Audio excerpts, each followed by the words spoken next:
And welcome back to another video. My name is Jordan and I own WILDRACE, a luxury sustainable candle company based in the UK. And today's Wednesday video is going to be about, it's going to be a little bit different. It's going to be kind of the realities of running a business, what you can expect to have your life look like as you build a successful business, what your life's going to look like once you've got that successful business, and just kind of all the little things that come along with that. On Sunday, I post weekly vlogs of like a week in the life of the candle maker. So if you want to watch those and you're new here, please go and subscribe so you don't miss out. But otherwise, let's jump into the video. My business has just hit 100k in revenue in the last 12 months. So like I keep saying, I like to think that I'm somebody who can give some helpful advice. We are doing very well, but this has not come overnight. This has been 3.5 years in the making. It's been a lot of sacrifice. It's been a lot of late nights. It's been a lot of no nights, no sleeping.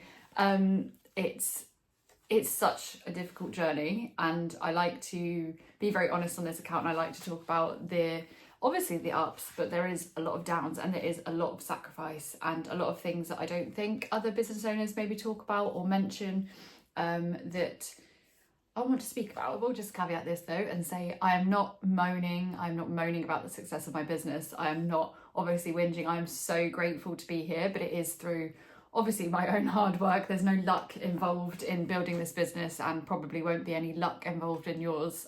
It takes a lot of grit and strength and just pulling through, but I just want to say I'm not whinging. I just want to mention the other side of things. Holidays, big one. We've only been away once in the last 3.5 years because we at the start we could not afford to go away because I was reinvesting all of our money back into the business, and then after that, when the business started to take off, we now do not have any time to go away. I can't walk away from the business. I can't be away.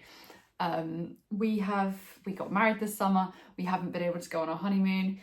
We have the money to obviously go on the honeymoon, but we cannot go because I can't walk away from the business. So there's a big part of this where in the building stage of the business, before you have people working for you, which I'm kind of in this tipping point now where I'm between hiring or like how long can I push on with just me. My mum works for me one afternoon a week. I have other people that work for me on and off, but mainly it's just me. And it's now at that point where it's like, when do you hire someone? Because I need to be able to step back. I need to be able to take a holiday. My husband needs to be able to take a holiday, and we cannot go because of the business, because we are tied to the business. And I think that's quite a big part of things that people don't think about. Big other thing is money. So for the first year and a half, I reinvested every single penny that we earned. So although I was profiting, I was reinvesting everything back into new ideas, new like machinery stuff, just loads of things that would grow the business the following year. So every year I think about what I want to do the following year, and I invest money into those ideas. So at times of the year where I'm doing well, like for example, autumn and winter, when you're selling a lot more than you would normally sell for your business, it may be different. But in this time of the year where you do the best, I put money aside for next year's projects so that I have money available to reinvest and to grow further. But at the start, that's very difficult because I was working another job alongside this, and I was reinvesting all of that money into this business, and all of the money from this business back into this business to grow. So I didn't take a pay from this business for at least 1.5 years. It could have been close to 2 years before I actually took money for myself, which is around the time when I left my job, my other job. So I think money is a huge thing. It's only literally now, like 3.5 years in, that I'm at the point where I am taking money from the business for myself so that we can have a little bit of a nicer life. But even so, that's minimal amounts. I am still reinvesting huge amounts back into the business to make sure that it is stable and reliable for the future years. I don't want to take loads of money out of the business, have a great time, and then next year I'm like, I can't do this, because the stability and the growth of the business is much more important. The huge thing I don't think people talk about is relationships. So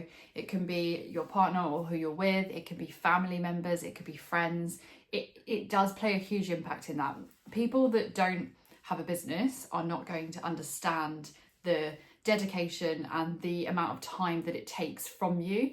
You may lack the kind of commitment that you used to have to these relationships, and although you still feel the same, you cannot show up the same as you were showing up before. I find there's certain times of the year when I'm quieter, where I like go full in on all my relationships and friendships and family, and I see them as much as I can, and I'm quite lucky that I've kind of built a circle around me now that do understand and are very patient with me.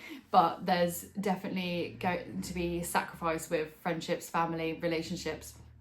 You're obviously not going to have as much time on your hands as you used to have, and it can play a huge part in where those friendships are going to go or where those relationships are going to go, because it's very straining, and some people just don't want to be around. They'll think that you don't care about them anymore, or that you know, are choosing the business over them, or things like that. But it's just something you have to decide if that's worth it for you. And for me, it's always been about creating stability.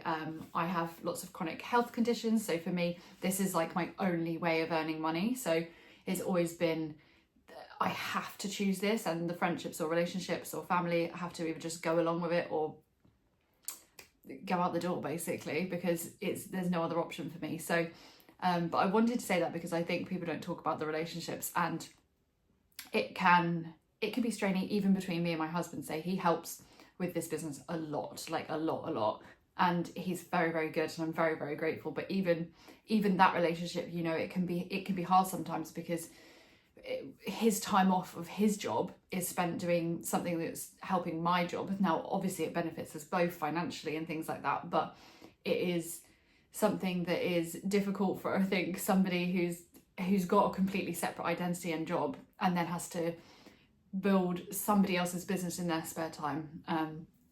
So I think, yeah, it can be a tricky thing to navigate. Lastly, there is not really any fast routes. You know, you see people selling these things, it's like fast route to doing this, to achieving this, to doing this, to being successful.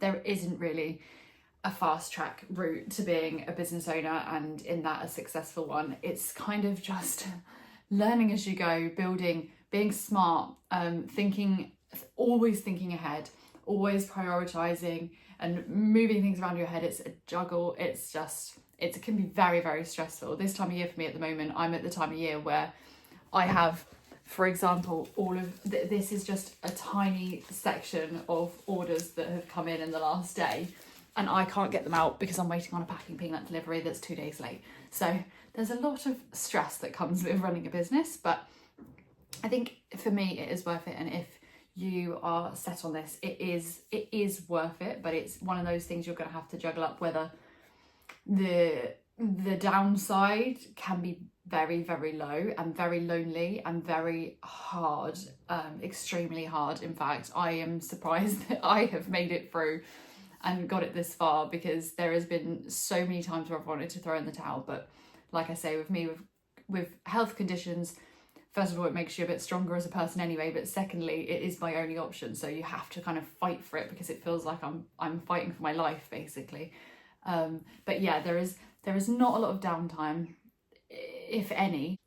But yeah, I do think it's an amazing job to have, and I'm getting to the point now where when I do hire somebody, like I was saying, I will be able to take a slight back step in the fact that I'm hoping I can get my evenings back, because that would be lovely. I haven't had an evening for a very, very, very long time, years. So just some things to think about when starting a business, or if you have a business and it's starting to grow. Just, you're not alone. These things happen. I don't think people talk about it enough. That's why I'm talking about it. But it's not a whinge. I do love my life and I love my business, and I'm so, so grateful to be doing it. I just want to show the other side of it, because a lot of what I talk about is quite often quite positive, and I'm making this much, or I'm getting this many orders, or things like that. But I want to show it's not all rainbows. So yeah, thank you for watching. Please give it a like and subscribe if you don't already, and I will see you on Sunday for the vlog, which I haven't really filmed much of yet, so I better do some of that.